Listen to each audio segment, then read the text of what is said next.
चलिए, good morning students. चलिए start करते हैं ग्रेविटेशन का पहला टॉपिक, जो कि बहुत इंपॉर्टेंट है। तो आपका पहला टॉपिक जो मैंने समरी, जिन बच्चों ने समरी वीडियो देखी होगी, उन समरी वीडियो में मैंने बताया था कि पहले आपको बताऊंगा universal law of gravitation, ULG, right. तो यूनिवर्सल लॉ ऑफ ग्रेविटेशन की बोलते हैं, कांस्टेंट जो होता है कैपिटल जी उसको यूनिवर्सल कांस्टेंट की बोलते हैं। तो ये सब चीज़ें आपका 10 से 15 मिनट के अंदर क्लियर हो जाएगा। और इस वीडियो के लास्ट में मैं इंपॉर्टेंट न्यूमेरिकल कराऊंगा, जो कि आपके जेईई नीट्स से रिलेटेड और बोर्ड से रिलेटेड हो गए। तो आप लास्ट तक वीडियो पे बने रहिएगा, ठीक है। चलिए, यदि आपको इस कॉन्सेप्ट अच्छे से आता है तो आप स्किप करके डायरेक्ट चले जाइए न्यूमेरिकल पार्ट पे। चलिए पहला देखिए, आपका जो पहला टॉपिक है इस चैप्टर का वो क्या है? वो आपका है Newton's law of universal gravitation या यूनिवर्सल लॉ ऑफ ग्रेविटेशन। इस स्टेटमेंट में क्या है?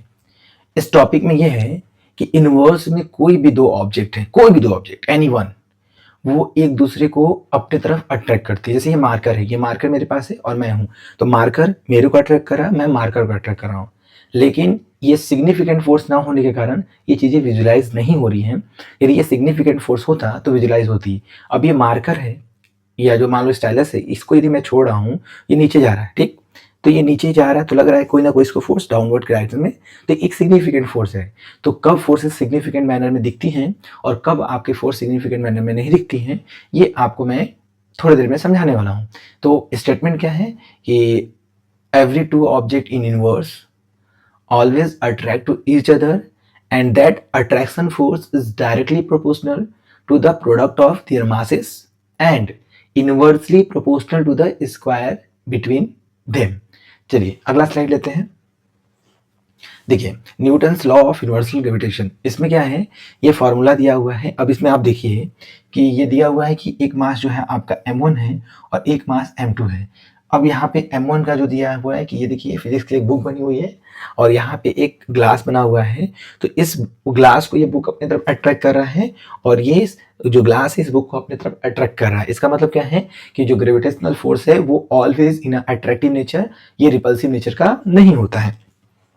यहाँ देखिए एक आपका बॉल है जो फ्री फॉल कंडीशन में है और ये अर्थ है, तो बॉल अर्थ को खींच रहा है और बॉल अर्थ को अपनी तरफ खींच रहा है और अर्थ जो है बॉल को अपनी तरफ खींच रही है। एप्पल जो है वो डाउनवर्ड जा रहा है और ये फ्लोरिंग है, तो एप्पल को फ्लोर खींच रहा है और डाउन जो अर्थ है उसको एप्पल खींच रहा है, तो दोनों पे फोर्स लग रहा है। और आप देखो हर में जो फोर्स है वो एफ जी है, चाहे अपवर्ड हो चाहे डाउनवर्ड हो, दोनों ही फोर्स एफ जी है। मतलब इसका मतलब ये हुआ कि मैं किसी ऑब्जेक्ट पे कोई फोर्स लगा रहा हूँ और वो ऑब्जेक्ट मेरे पे जो फोर्स लगा रहा है, दोनों ही फोर्स जो है मैग्नीट्यूड वाइज सेम होते हैं पर डायरेक्शन वाइज अपोजिट होते हैं। फोर्स आपका वेक्टर क्वांटिटी है, तो मैं मैग्नीट्यूड और डायरेक्शन दोनों की बातें कर रहा हूं। तो डायरेक्शन अपोजिट है, एक डाउनवर्ड एक अपवर्ड, एक राइटवर्ड एक लेफ्टवर्ड, बट दोनों का ही मैग्नीट्यूड क्या है, सेम है, ठीक है। चलिए आगे बढ़ते हैं। देखिए स्टेटमेंट लिखा हुआ है, पढ़िए जो मैंने बोला है, the two body exert gravitational force on each other where the direction of force on either body is toward the centre are the masses of their body. अब देखिए इसमें दो एक चीज जो आपका फॉर्मूला है कि F इज डायरेक्टली जो फोर्स लग रहा है दोनों के प्रोडक्ट के डायरेक्टली प्रोपोर्शनल, और जो वही फोर्स जो है उन दोनों के बीच की सेंटर टू सेंटर क्या है, सेंटर टू सेंटर डिस्टेंस। ये जो R है बेटा वो सेंटर टू, देखो अब देखो यहाँ पे अर्थ का ये सेंटर है और ये आपका जो भी ऑब्जेक्ट है उसका ये सेंटर है। इन दोनों सेंटर के बीच का जो डिस्टेंस होगा, इन दोनों सेंटर के जो बीच का डिस्टेंस है वही डिस्टेंस आपका इफेक्टिव R है, यही आपका R है बेटा। तो R is the distance between two body from centre to centre. अब यहाँ देखो जब इन दोनों को कंबाइन करते हैं तो आपका जो फॉर्मुलेशन होता है वो होता है F is proportional to m1 into m2 upon r square. But कभी भी फॉर्मुलेशन जो होता है, फॉर्मूला जब ड्राइव करते हैं तो उसको हम प्रोपोर्शनल साइन में नहीं रखते हैं। तो जब प्रोपोर्शनल साइन हटाते हैं तो एक कांस्टेंट आता है जिसको मैं कैपिटल जी का नाम देंगे m1 m2 upon r square. ये जो कांस्टेंट है ये लॉ जो लॉ है वो इनवर्स में किसी भी जगह किसी भी दो ऑब्जेक्ट के बारे में बात करता है। तो यहाँ पे जो जी आएगा, ये जो जी है, जो फार्मूला ये बन गया है, जो आपका इंपॉर्टेंट फार्मूला है, इसमें जो जी है वो क्या है आपका यूनिवर्सल, ये आपका क्या है यूनिवर्सल ग्रेविटेशनल कांस्टेंट है।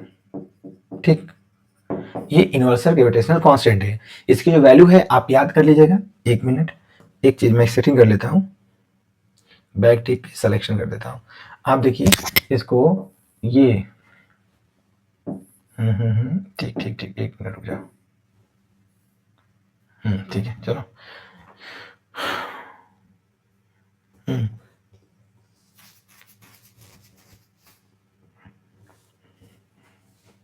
चलिए, आप क्या करिएगा, इसमें ये वाला जो फार्मूला है इसको आप, इसको ये जो आपका ये वैल्यू है वो इसको याद करिएगा, approximate 6.67 into 10 to power -11 newton into metre square पर केजी स्क्वायर। कैसे यूनिट आता है आप देखो, इसको इस साइड आप लीव करो, इसको इस साइड लीव करो, और बाकी को क्या करिए,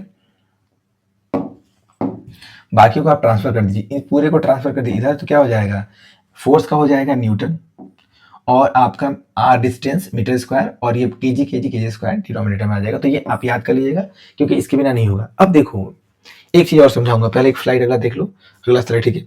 ये देखो इसमें है क्या, अब मैंने बोला है सिग्निफिकेंट फोर्स। अब आप बताइए, जो यहाँ पे जो एक नया स्लाइड लेके समझाता हूं मैं, देखो जो F है वो क्या है, G m1 m2 upon are square है, और यहाँ पे G की जो वैल्यू है वो है 6.67 into 10 to power -11 newton metre square upon KG square, right. अब आप बताओ, ये दोनों मास डिस्टेंस, जैसे मान लो मैं हूं और ये ऑब्जेक्ट है, मेरा वेट या मेरा मास बोल सकते हो 70 केजी के अप्रोक्सीमेट है, और ये जो आपका मान लेते हैं कि ½ kg का है, बट है नहीं, मान लेते हैं।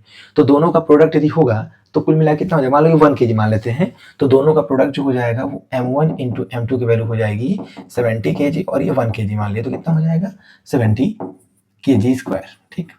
बट आप ये सोचो, और डिस्टेंस मान लेते हैं कि 10 किलोमीटर का है, तो 10 से डिवाइड कर दो या 1 किलोमीटर कर दो, 1 किलोमीटर का है तो 1 का स्क्वायर हो जाएगा सेंटर सेक्टर, तो यहाँ पे 1 kg पर मीटर स्क्वायर आ गया। अब यहाँ पे एक चीज बाकी है, जी, जैसे ही जी की वैल्यू का मल्टीप्लाई करेंगे 6.67 इंटू 10 के पावर -11, ठीक है। अब यहाँ पे है, जैसे इसका मल्टीप्लाई करेंगे, इसकी यूनिट क्या होती है, न्यूटन क्या होगा आपका, newton metre square upon KG square. अब देखो जब इसको सॉल्व करोगे तो आप देखो ये जो वैल्यू है पावर में वो माइनस नेगेटिव का है, तो माइनस नेगेटिव का मतलब है इसको यदि पॉजिटिव करोगे तभी जाके आपको दिखेगा।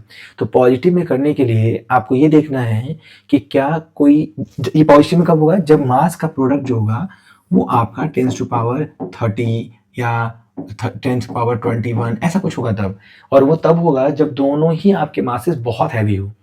अब यदि दोनों मासेस यदि सिग्निफिकेंट मास के नहीं है, यदि दोनों ऑब्जेक्ट, तो वहां पे ये -11 की वजह से ये पूरा मल्टीप्लाई जो होगा वो -0.000 या 10 -7 -6 आएगा, जिसकी वैल्यू बहुत कम होती है, और हमें सिग्निफिकेंट या हाँ सिग्निफिकेंट बोल सकते हो फोर्सेस आपको फिगर आउट नहीं होगी, और उस समय क्या लगेगा कि उन दोनों ऑब्जेक्ट के बीच में कोई फोर्स नहीं लग रहा है। बट आप बोलोगे सर अर्थ का जो मास है वो आप बहुत हैवी है, वो 10 टू पावर +11 से ऊपर ही जाता है, जब इनका मल्टीप्लाई करेंगे तो -11 को कंपनसेट करेगा और वो प्लस में आंसर देगा। इसीलिए हम जब इसको स्टाइलिश को छोड़ रहे हैं तो नीचे आ रहा है, तो मुझे इसका फोर्स सिग्निफिकेंटली दिख रहा है, ठीक।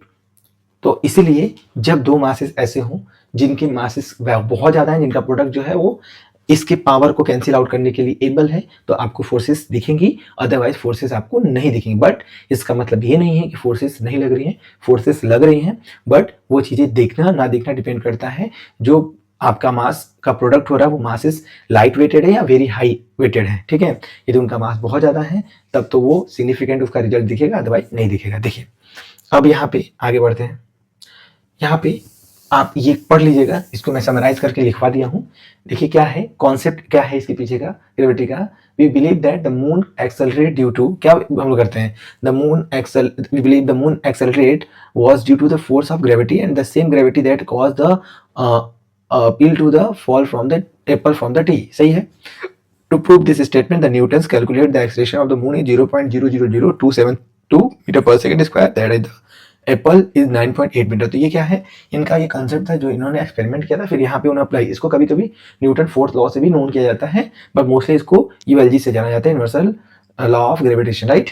देखिए लॉ ऑफ ग्रेविटेशन मैंने बता दिया है कि every object inverse is attract, ये स्टेटमेंट मेरा था जो मैंने बोला था, every other object inverse attract to each other and directly proportional to the product of two masses of the two object and inversely proportional to the square of the distance between the center of the two object। ये statement मैंने starting बोला था, तो ये easy to understand है, आप इसी को पेपर में लिखिएगा और ये फार्मूला लिख दीजिएगा। और ग्रेविटेशनल कांस्टेंट क्या है, इस समरी हो गया, ये आपका समरी हो गया, ठीक है। The universal constant capital G was determined by the Henry Cadwis in the 1797, who's measured with the torsion balanced and the gravitational force between the two exactly known masses। ठीक है, ये हिस्ट्री है, आप history के बारे में देखना है तो इसको रीड कर लीजिएगा, बहुत इसका इंपॉर्टेंट नहीं है। ठीक है, आगे बढ़ते हैं। देखो आगे बढ़ेंगे तो इस चैप्टर का जो न्यूमेरिकल पॉइंट ऑफ है, जो जिससे लेवल अप होता है, जिससे न्यूमेरिकल बनता है, वो देखिए for the numerical point of view. ठीक है, न्यूमेरिकल पॉइंट ऑफ व्यू से क्या करना है, न्यूमेरिकल पॉइंट ऑफ व्यू क्या है आपका, देखिए पहला पॉइंट कि फोर्सेस क्या होते हैं, नेचर ऑफ फोर्स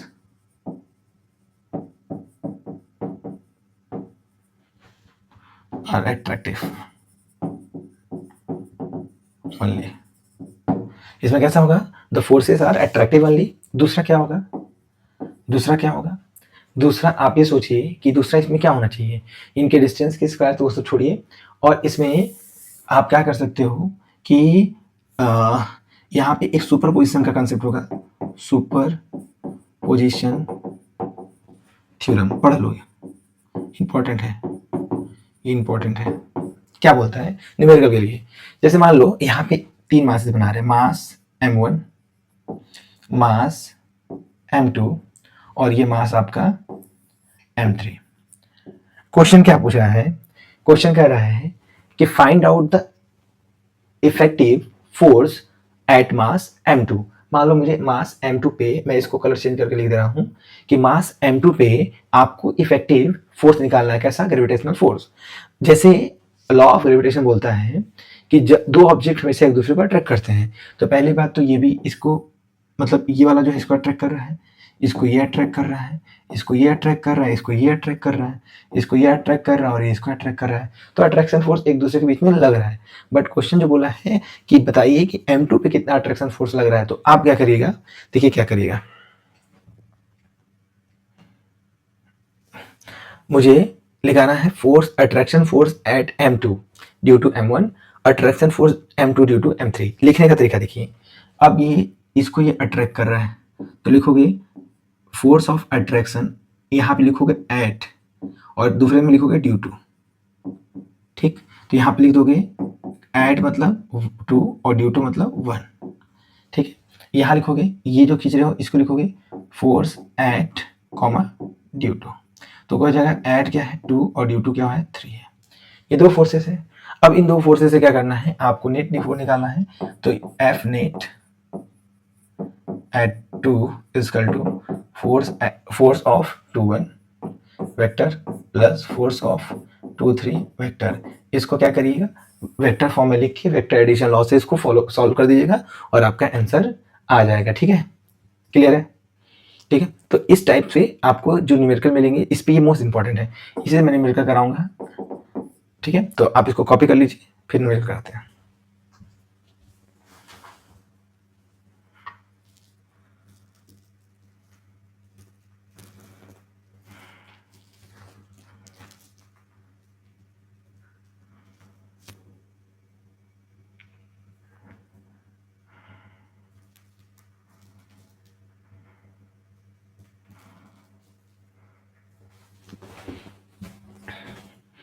चलिए हो गया। देखिए एक एक पॉइंट और नोट कर देते हैं जो कि एमसीक्यू के लिए इंपॉर्टेंट है कि the attraction force it does not, लिखिए it does not depend at medium between objects. इसका मतलब ये हुआ कि यदि दो ऑब्जेक्ट हैं वैक्यूम में है तो उनमें जो फोर्सेस लग रहा है वो, और इसी को ले जाकर वाटर में हम डिप कर दिए तब उनके बीच में लगने वाला फोर्स, दोनों ही फोर्सेस की अमाउंट सेम होगी, कोई भी इम्पैक्ट नहीं पड़ेगा, मतलब मीडियम पे डिपेंड नहीं कर रहा है। तो जो यूनिवर्सल लॉ ऑफ ग्रेविटेशन के अकॉर्डिंग जो आपका लगने वाला फोर्स है वो totally depend on the product of masses और उनके बीच के डिस्टेंस के स्क्वायर के, ठीक है, पे डिपेंड करता है और मीडियम पे डिपेंड नहीं करता है। चलिए अब हम इसके बाद पहला न्यूमेरिकल स्टार्ट करते हैं जो आपका एकेडमिक बेस होगा। तो आपका इस टॉपिक का होगा, इस टॉपिक का पहला न्यूमेरिकल ग्रेविटेशनल फील्ड से रिलेटेड जो क्वेश्चन बनते हैं। पहला क्वेश्चन ये होगा, the 3 point mass is and each are placed at the 3 vertices of equilateral triangle of side a, find the gravitational force on any point mass. कहने का मतलब है कि यहाँ पे क्वेश्चन में दिया हुआ है कि यहाँ पे एक m1 है, यहाँ m2 है और यहाँ m2 है, m3 है सॉरी, और तीनों का ही मास क्या है, स्मॉल m है, और इसका भी क्या है, स्मॉल m है। कह रहा है कि आप निकालिए किस पे, किसी मास पे। तो मान लो हमको यहाँ निकालना है, मैं m2 पे निकालने की कोशिश कर रहा हूँ, ठीक है। तो m2 पे निकालोगे तो आपको देखना है कि जब m2 पे आप फोर्स निकालोगे तो उस मास को छोड़ के सराउंडिंग में कितने मासेस हैं, सराउंडिंग में जितने मासेस हैं उस उतने ही आपके फोर्स उस पर अप्लाइड होंगे, उतने ही कॉम्बिनेशन ऑफ फोर्सेस उस गिवन मास के साथ बन पाएगा। इसे यहाँ देखिए, इस मास को देखोगे, इस मास पे आपको निकालना है तो इसको छोड़ के आपके पास कितना है, तो अदर मासेस हैं। कौन कौन सा है, एक आपका m1 है और एक आपका m3 है।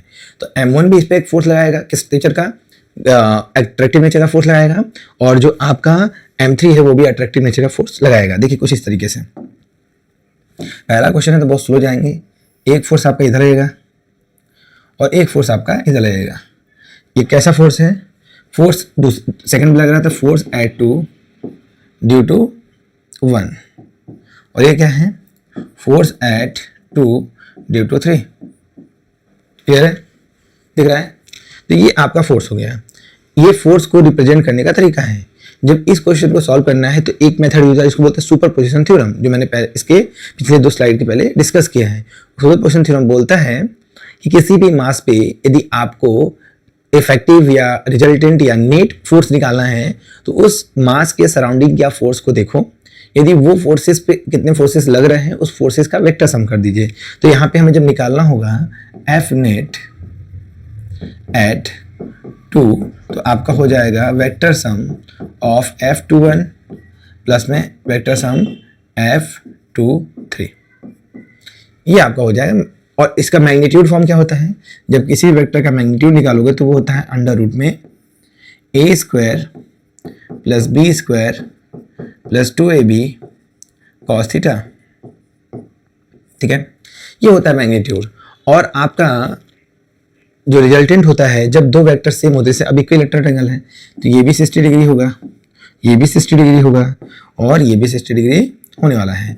तो जो रिजल्टेंट है, यदि दोनों ही वेक्टर सेम अमाउंट के हैं तो रिजल्टेंट हमेशा इनके बीच से होकर जाएगा, और यदि इक्वल है तो एग्जैक्ट बीच से होके जाने वाला है। तो आपका जो रिजल्टेंट इसका होगा वो रिजल्टेंट आपका हो जाएगा इस तरीके से कुछ होगा रिजल्टेंट। यहाँ से रिजल्टेंट आपका ये जाएगा, ये आपका एफ नेट हो जाएगा, एफ नेट एट 2, और जो एंगल बनेगा वो इससे 30 डिग्री बनेगा। तो एंगल यदि वेक्टर है तो दोनों आपको देखना है, वेक्टर भी देखना है, और वेक्टर है तो डायमेंशन डायरेक्शन भी देखना है और मैग्नीट्यूड देखना है। तो ये डायरेक्शन, तो अब डायरेक्शन के लिए देखिए मैं आपको प्रोसीड करता हूँ। देखिए अब यहाँ पे फोर्स एट 2 ड्यू टू 1 लिखोगे तो हो जाएगा g, उसका ही मास m है, इसका ही मास m है, और डिवाइड बाई दोनों के बीच का डिस्टेंस a है, साइड a है, यहाँ पे साइड a दिया हुआ क्वेश्चन तो a², तो आपका हो जाएगा F21 हो जाएगा g m² अपॉन r²। ठीक, दूसरा देखिए,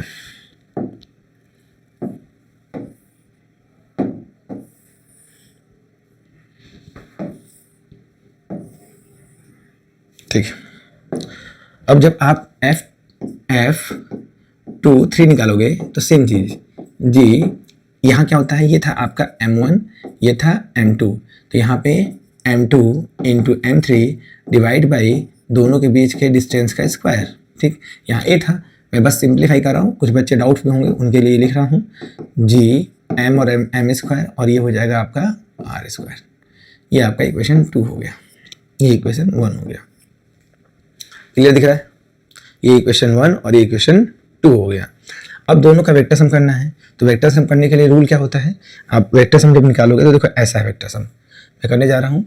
आपका एफ नेट जो हो जाएगा, एफ नेट एट 2 हो जो होगा वो होगा रूट में, मैं इसको थोड़ी देर के एफ मान लेता हूँ और इसको भी क्या मान लेता हूँ, एफ मान लेता हूँ सिंप्लीफाई करने के लिए। तो ये हो जाएगा F square A square plus B square plus 2ab cos, कितना एंगल है, दोनों के बीच इक्विलैटरल ट्रायंगल है तो कितना एंगल होगा 60 डिग्री। ठीक है, तो हो जाएगा 60 डिग्री। इसको सॉल्व करोगे तो ये हो जाएगा F square plus F square plus 2 into F square into 1/2 cut गया, तो क्या हो जाएगा F square F square F square 3f square. ठीक है, अब इसको जब सॉल्व करोगे तो हो जाएगा √3 इंटू एफ, तो आपका आंसर हो जाएगा एफ नेट हो जाएगा, एफ नेट एट 2 होगा, वो हो जाएगा आपका √3 जी M square upon R square and 30 degree from F21। ये आपका आंसर हो गया, कॉपी कर लो।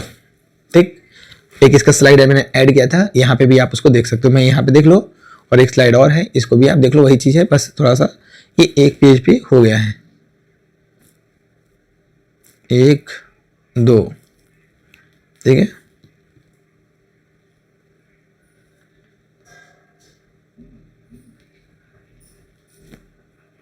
ठीक है, चलिए आगे बढ़ते हैं। ये क्वेश्चन देखिए, देखिए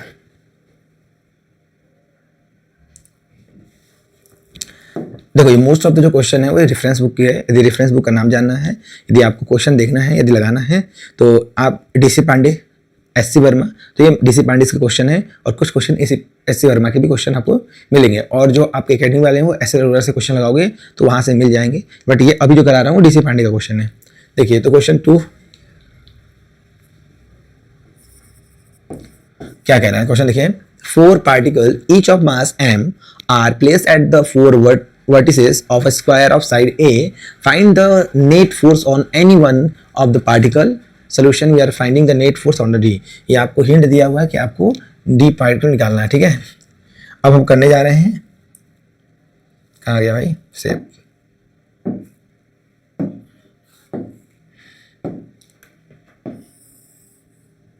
ठीक है,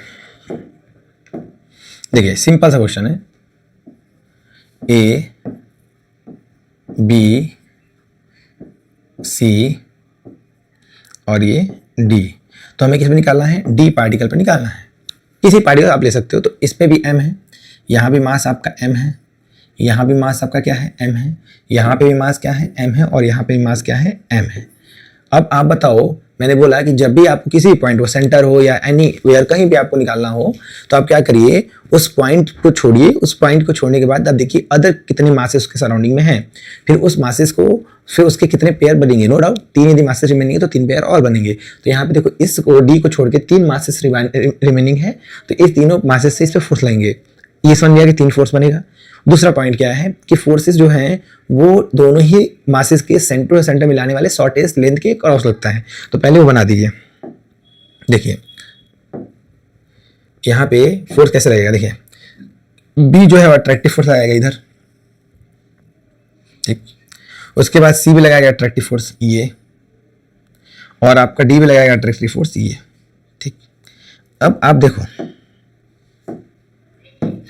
ये जो फोर्स लगेगा वो फोर्स है, उसको लिखोगे force at D due to B, इसको लिखोगे force at A due to D, ऐसे नहीं, force at D due to B नहीं A, और ये लिखोगे force at D due to C. ये 3 फोर्सेस है। अब क्या करोगे, पहले 2 फोर्सेस थे, 2 फोर्सेस का मैग्नीट्यूड निकाल लिए थे, सेंटर से होकर जा रहा था। तो कुछ ऐसा ही करिए, जब भी मैग्नीट्यूड निकालोगे आपको 2 वेक्टर को लेके आपको कैलकुलेट करना पड़ेगा। एंगल वाला कॉन्सेप्ट आपको हमेशा ध्यान देना है। तो आप देखो ये और ये दोनों फोर्सेस जो हैं वो एक दूसरे से 90 डिग्री पे हैं, ये दोनों फोर्सेस। तो इन दोनों फोर्सेस का फोर्स निकालो और दोनों ही इक्वल अमाउंट में है, इक्वल डिस्टेंस पे है। डिस्टेंस कितना है सबका, ये दिया हुआ साइड, ठीक है।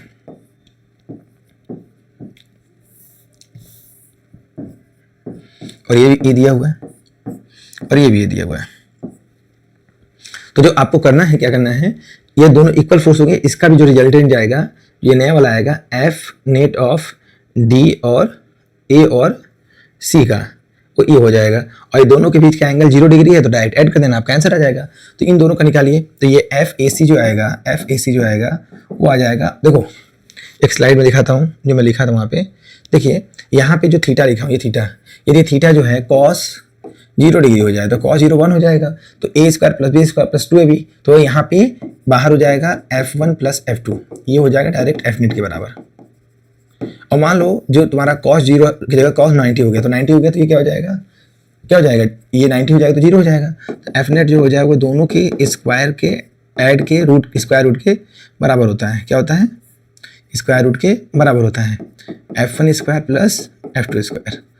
तीसरा, यदि cos जो है 180 डिग्री है तो आपका अंडर रूट में क्या हो जाएगा, f1 स्क्वायर माइनस में, सॉरी ये बाहर आ जाएगा और ये हो जाएगा आपका f1 माइनस f2।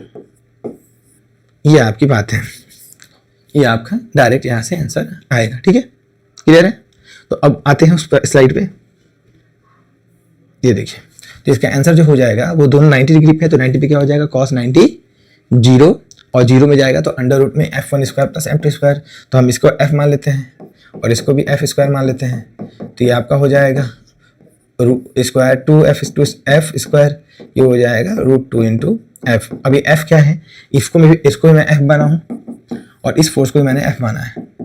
ये होगा क्या, इधर देखो f इक्वल टू हो जाएगा g स्मॉल m और बीच का साइड का स्क्वायर a स्क्वायर, तो f हो जाएगा g m square upon a square, ठीक है। ये वैल्यू पुट कर देंगे, यहाँ पे पुट कर देंगे जब जरूरत पड़ेगी तब। ये आपका एफ ए सी आ गया और इसका डायरेक्शन क्या हो गया, ये ए सी हो गया। इसको इक्वेशन नंबर हम 1 मान लेते हैं। ए सी मतलब इसके अलावा, और 0 जब होता है तो डायरेक्ट ऐड कर देते हैं।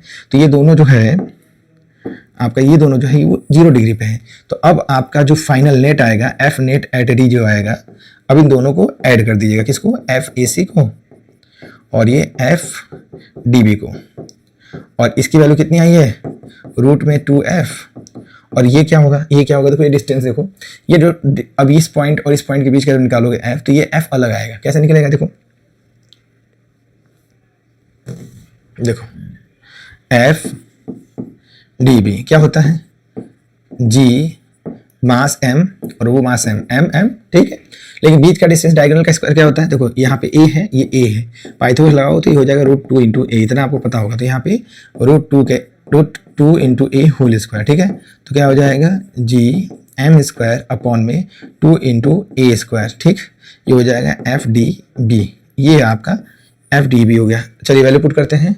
यहाँ पे वैल्यू जब पुट करो बेटा तो √2 और g m स्क्वायर अपॉन ए स्क्वायर, और यहाँ प्लस में, यहाँ पे क्या था, यहाँ पे एफ डी बी था, तो डी बी की वैल्यू वहाँ से रखिए, क्या हो जाएगा, g m स्क्वायर अपॉन में 2a स्क्वायर, ठीक है।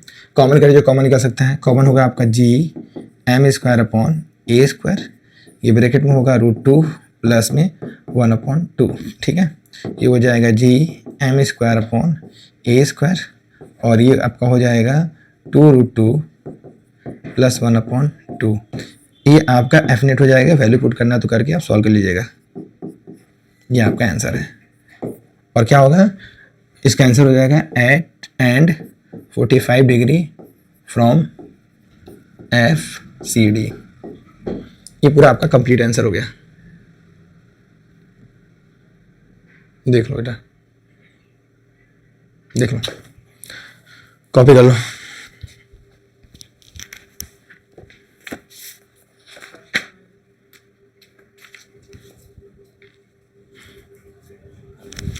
चलिए नेक्स्ट क्वेश्चन देखिए, ये क्वेश्चन है तो बहुत प्यारा क्वेश्चन है और इजी भी है। क्वेश्चन नंबर 3 कह रहा है कि आपका 6 पार्टिकल्स है जिसका मास जो है mm है और सभी जो है हेक्सागन के वर्टेक्स पे लगे हुए हैं और साइड ए है, m जो है वो सेंटर पे रखा हुआ कैपिटल M और वर्टिसेस पे स्मॉल m रखा हुआ है। कह रहा है कि find the force at m, centre पे निकालना है, दूसरा निकालना है किसी एक निकालना है जब एक रिमूव हो जाएगा, दूसरा जब बोला है कि m निकालिए जब a एंड c दो रिमूव हो जाएगा। तो बहुत प्यारा क्वेश्चन बनता है, देखिए इसको समझाते हैं। 3 क्वेश्चन है, तीनों देखिए। एक बार आप क्वेश्चन पढ़ लीजिए, मैं बड़ा जूम कर देता हूँ, क्वेश्चन पढ़ लीजिए, फिर इसको छोटा कर दूंगा, देख लो, ठीक है, देख लो एक बार। चले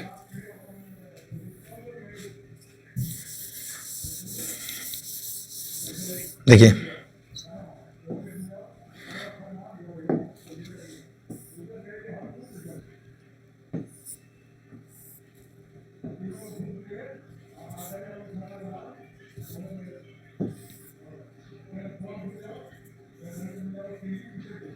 ठीक है, ये हेक्सागन है। करना क्या है इसमें, देखो यहाँ पे सब पे ये ए हो गया, ये बी हो गया, सी डी, बहुत अच्छा क्वेश्चन है, डी ई एंड एफ। यहाँ मास एम, यहाँ भी मास एम है आपका, यहाँ मास भी एम हो गया, यहाँ मास एम और यहाँ मास एम। और ये कह रहा है कि एक सेंटर ले लो, कहाँ पे, यहाँ सेंटर ले लो और जहाँ कैपिटल एम रख दो, ठीक। अब देखो इसमें ना कैलकुलेशन से बचना है, कह रहा है। तो अब देखिए कह रहा है इस पे निकालना है, तो मैं फोर्सेस निकालने का ट्राई कर रहा हूँ, फिगर कर दो, आप समझिए बस, बहुत समझाऊंगा, ये बहुत लंबा क्वेश्चन नहीं, बस कॉन्सेप्चुअल। ये यहाँ फोर्स लगा रहा है, नहीं ये ऐसे मत लगाइए, ये एक इसको अट्रैक्टिव फोर्स सीधा लग रहा होगा, ठीक, एक फोर्स ये लगा रहा होगा, ठीक, एक फोर्स ये लगा रहा होगा, एक फोर्स ये लगा रहा होगा,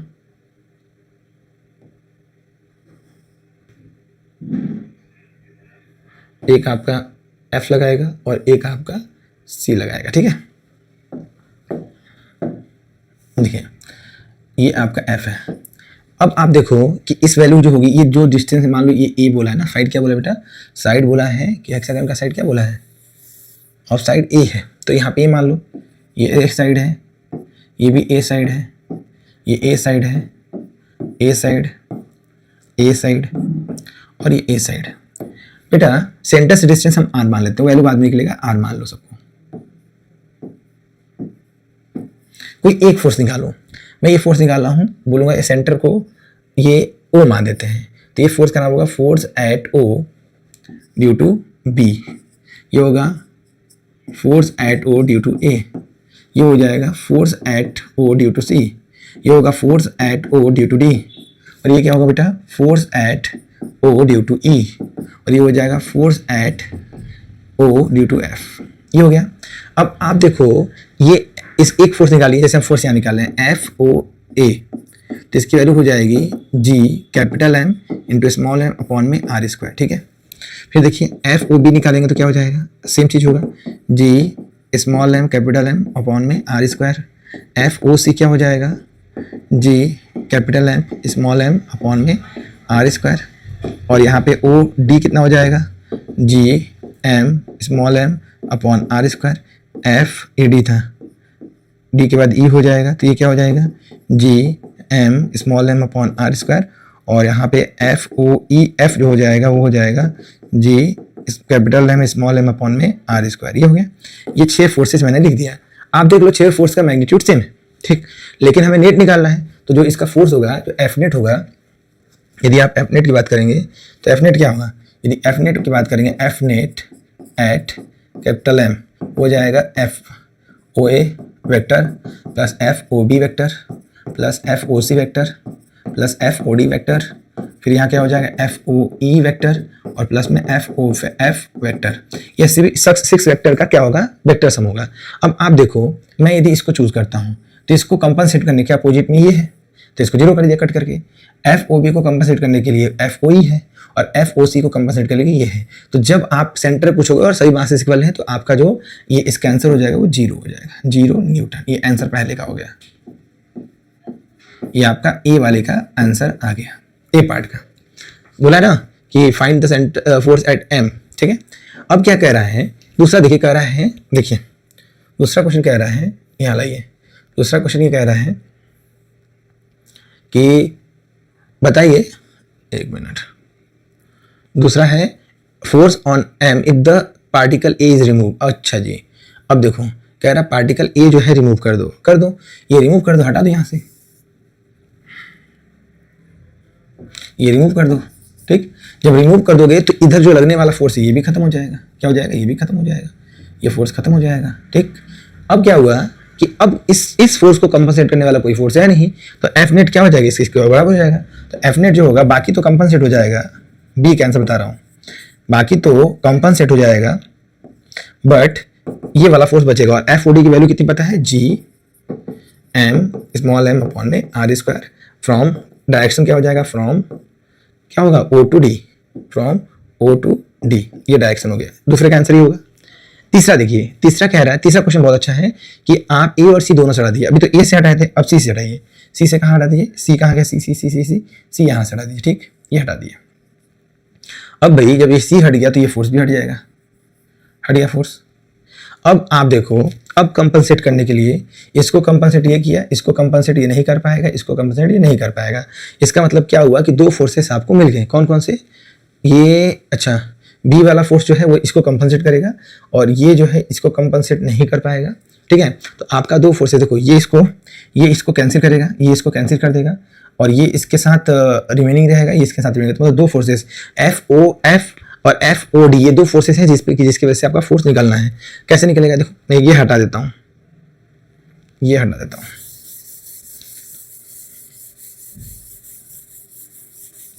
देखो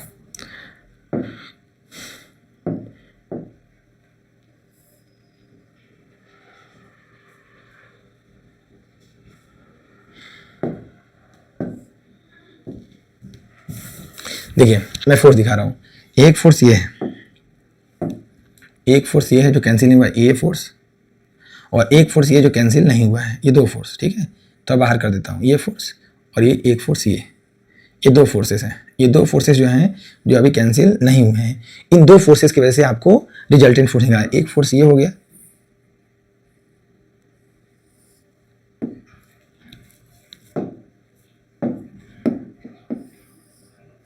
एक फोर्स ये हो गया और एक फोर्स आपका क्या हो जाएगा, ये हो जाएगा, ठीक है।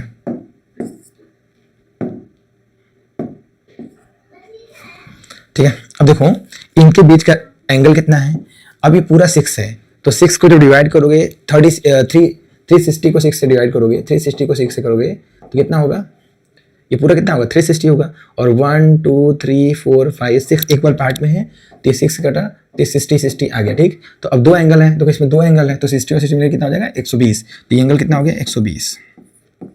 और cos 120 की वैल्यू कितनी होती है वो देख लो, दिखा देता हूँ फिगर के थ्रू, ये देखो ग्राफ से ज़्यादा समझ में आएगा आप लोगों को। ये 90, ये 180, ठीक है। तो आपका नीचे आएगा ये 90 और 90 के बाद नीचे जब आएगा तो क्या हो जाएगा, 30 ऐड हो जाएगा ना, तो 30 पे कितना होता है इसकी वैल्यू 1/2, ठीक है, -1/2 आएगा, ठीक है। तो -1/2 आ जाएगा, ठीक है।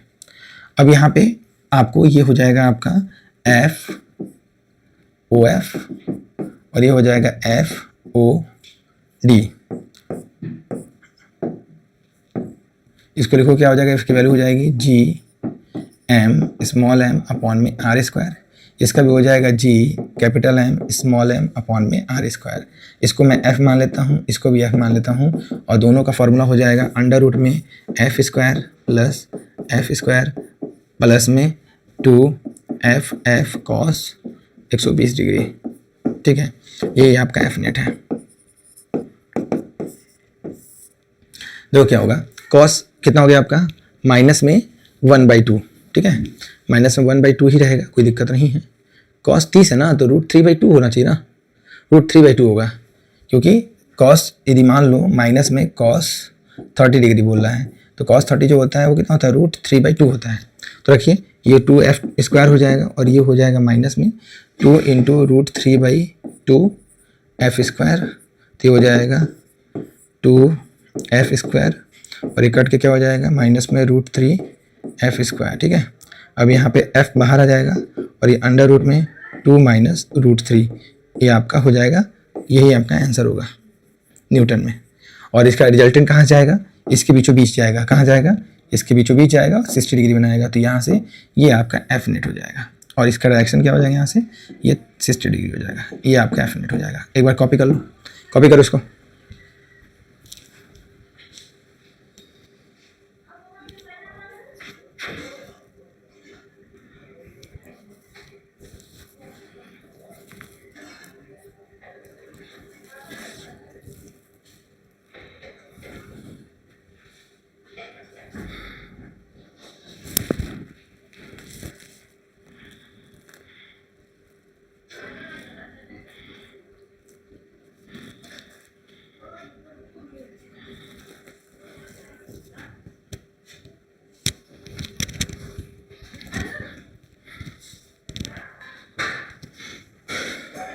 एक बच्चा कमेंट कर रहा है कि सर cos 30 की जो होती है वैल्यू, वो cos माइनस है, तो इसको, अच्छा ये 30 60 90 कह रहा है कि फिर हाफ होती है, यदि हाफ होगी तो ये वैल्यू तो यहाँ √3 रहेगी नहीं, जब हाफ होगी तो चीज़ें और आसान हो जाएंगी, ये हट जाएगा, ये हट जाएगा और ये हट जाएगा, हो जाएगा ना, तो यहाँ पे हो जाएगा आपका केवल एफ आंसर आएगा, क्या आएगा, केवल एफ आंसर आएगा। सही बेटा, आप सही कह रहे हो, एफ आंसर होगा ये आपका, ठीक है। चलिए अब ठीक है, सही है, आगे बढ़िए।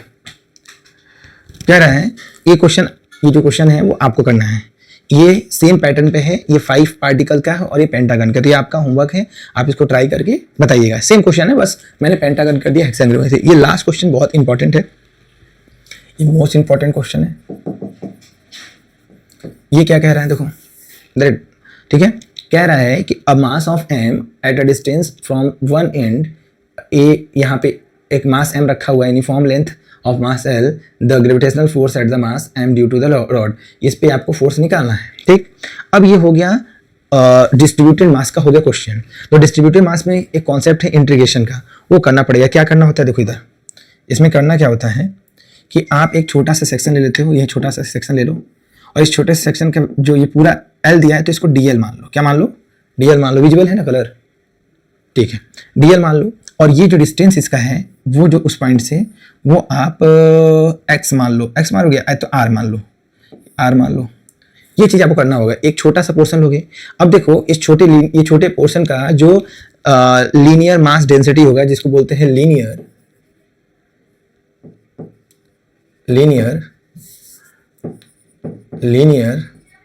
मास डेंसिटी, ये होता है एम, कैपिटल एम अपॉन में उसकी टोटल लेंथ। ये तो ये हर जगह सेम होता है, तो हम यहाँ पे इसी को रिप्लेस करेंगे आगे चल के। अब यहाँ देखो एक चीज क्या हो गया, इसका जब इंटीग्रेट करेंगे तो इसकी एक लोअर लिमिट होती है। लोअर लिमिट क्या है, ये यहाँ से लेके यहाँ, ये लोअर लिमिट हो गया। लोअर क्या है, ये लोअर लिमिट है, मतलब लोअर पोर्शन है, और ये आपका अपर लिमिट है। तो लोअर लिमिट यहाँ से डिस्टेंस कितना, ए, तो यहाँ पे ए रहेगा लोअर लिमिट में, और ए से लेके एल तक जाएगा, तो ए प्लस ए अपर लिमिट हो जाएगा, ए प्लस एल, ये आपको पता होना चाहिए। और ये छोटे से पोर्शन वजह से फोर्स जो लग रहा है वो मान लेते हैं कि वो लग रहा है डेल्टा एफ लग रहा है। अब इस पे ये फोर्स कैसा लगेगा, अट्रैक्शन फोर्स। इस पे कैसा लगेगा, अट्रैक्शन फोर्स। ये क्या लिख रहा है, ग्रेविटेशनल फोर्स ऑन लगा है ना, तो ऑन मतलब इस पे कितना लग रहा है, तो ये फोर्स लगा रहा है छोटा वाला, ये बोलना force at small M due to rod, ये आपको निकालना है। तो हम निकालते हैं, वो आपका डीएल हो गया। तो अब इसको लिखिए डीएल, ये डी एफ को करोगे तो ये आपका एफ नेट हो जाएगा, यही है। तो अब डी एफ निकालिए, डी एफ क्या होगा, डी एफ हो जाएगा जी डेल्टा एम, ये डेल्टा में, इसका मास क्या हो गया, डेल्टा में हो गया, और इनटू में वो स्मॉल मास जिस पर निकालना है, और इनके बीच का डिस्टेंस कितना हो जाएगा, आर हो जाएगा, ठीक, उसका स्क्वायर। कोई दिक्कत नहीं होना चाहिए। अब देखिए यहाँ पे मास है और यहाँ डिस्टेंस है, तो दो वेरिएबल है, मास भी वेरी कर रहा है और डिस्टेंस भी, और हमारा जो लिमिट है वो डिस्टेंस के रिस्पेक्ट में है। तो मास को क्या है, डेल्टा एम को हम डेल्टा एल के फॉर्म में कन्वर्ट करेंगे। तो आप देखिए, अब देखिए बड़े वाले रॉड का एम बाई एल होता है, छोटे वाले को हो जाएगा डी एम अपॉन में डी एल। तो डी एम क्या हो गया, M by L into D L. अब कहोगे सर ये समझ में नहीं आ रहा है, तो समझाता हूँ। जैसे आपके पास गोल्ड की चैन है, गोल्ड की चैन में यदि आपका कहीं पे भी आप 1 ग्राम निकालोगे, कहीं से भी 1 ग्राम निकालोगे, वो गोल्ड यदि 24 कैरेट से बना हुआ है चैन, तो उसका भी जो वैल्यू आएगा 24 कैरेट ही आएगा। तो वैसे है कि बड़ा टोटल मास अपॉन में total length, small part of the mass and small part का लेंथ, तो ये वैल्यू यहाँ पुट करना होगा। तो डेल एफ इक्वल टू हो जाएगा जी, और ये हो जाएगा m अपॉन में l इंटू में D L into M upon में आर स्क्वायर। क्लियर? थोड़ा और सिंप्लीफाई कर देते हैं, तो डी एफ इक्वल टू हो जाएगा G capital M small M D L upon में एल इंटू आर। ठीक है, अब देखिए बेटा, ये आपको वैल्यू ले जाके पुट करनी है। अब ये देखो, यहाँ वैल्यू पुट करो, यहाँ वैल्यू पुट करिए, वैल्यू पुट करो, तो क्या हो जाएगा बेटा, ये हो जाएगा integration a to a plus L. क्या करेंगे इसमें, देखो इसमें रख देंगे क्या, आपका रखेंगे ये वाली value g capital M small m upon L into D L upon R. ठीक है, क्लियर है? आर स्क्वायर है ना। अब ये लेंथ के, ये आर को एल और आर सेम ही है, बहुत ज़्यादा चेंजेस की जरूरत नहीं है, तो ये कांस्टेंट टर्म है, इसको बाहर कर दो, क्या हो जाएगा G capital M small M upon में एल, और ये इंटीग्रेशन हो जाएगा A to A plus L into ये डी एल को डी आर भी लिख सकते हो, और अपॉन में आर स्क्वायर। ठीक, तो आपको पता है इंटीग्रेशन में क्या होता है, जो भी होता है पावर एक बढ़ता है, और जो पावर बढ़ के आता है उसको क्या करते हैं, डिनोमिनेटर में डिवाइड कर देते हैं। बेसिक रूल देखिए इंटीग्रेशन का, बेसिक रूल इंटीग्रेशन का, जैसे आपका integration of X power N into D X होगा, तो इसको करोगे तो एक्स की power N plus one upon में एन प्लस वन होगा, और साथ में कॉन्स्टेंट टर्म आ जाता है। ठीक है, ये होता है बेसिक रूल। तो यहाँ आपको वही करने जा रहे हैं, देखिए यहाँ पे, तो ये हो गया आपका G capital M small M upon में एल। अब यहाँ पे जब करोगे तो आर जाएगा ऊपर, तो आर पावर -2 होगा। जब इसको इंटीग्रेट करोगे डी आर के रिस्पेक्ट में, तो -2 + 1 बढ़ेगा, और नीचे -2 + 1 हो जाएगा, तो यहाँ पे हो जाएगा आर पावर -1, यहाँ पे -1। तो यहाँ पे हम लिख देते हैं डायरेक्ट, और इसको और सिंप्लीफाई करो तो -1 अपॉन में आर हो जाएगा ये। तो यहाँ रख दीजिए इंटीग्रेट के 1 अपॉन में आर माइनस के साथ। अब यहाँ पे जो आपका लिमिट है ए, इसको अपर लिमिट बोलते हैं, इसको लोअर लिमिट बोलते हैं। अब लिमिट की वैल्यू पुट करिए, पहले अपर लिमिट, तो अपर लिमिट क्या होगा, माइनस, ये माइनस बाहर कर दो, नहीं माइनस रहने दो, माइनस बाहर कर देते हैं, तो 1 अपॉन हायर लिमिट, माइनस रखेंगे तब लोअर लिमिट करेंगे कॉपी। ठीक, क्लियर है? देख लो एक बार, देख लो। ठीक, देखिए अब यहाँ पे देखिए minus of G M small M upon में एल, और यहाँ एलसीएम लोगे A into A plus L, तो यहाँ जाएगा ए और यहाँ जाएगा माइनस ए प्लस एल। ठीक, यहाँ हो जाएगा minus G M small M upon L, और यहाँ हो जाएगा आपका माइनस माइनस ये कट जाएगा, और माइनस में एल अपॉन में ए इंटू ए प्लस एल, तो ये एल से एल कैंसिल हो गया। ठीक है, तो आपका क्या हो गया आंसर, देखिए इसका आंसर क्या हो जाएगा, देखो इधर, इसका हो जाएगा एफ नेट का आंसर होगा, ये देख लीजिएगा, एफ नेट हो जाएगा माइनस यहाँ का प्लस हो जाएगा, तो G capital M small M capital upon में A in bracket A plus L, ये आपका आंसर हो जाएगा, और टुवर्ड द रॉड। ठीक है, एक बार इसको सही से देख लो,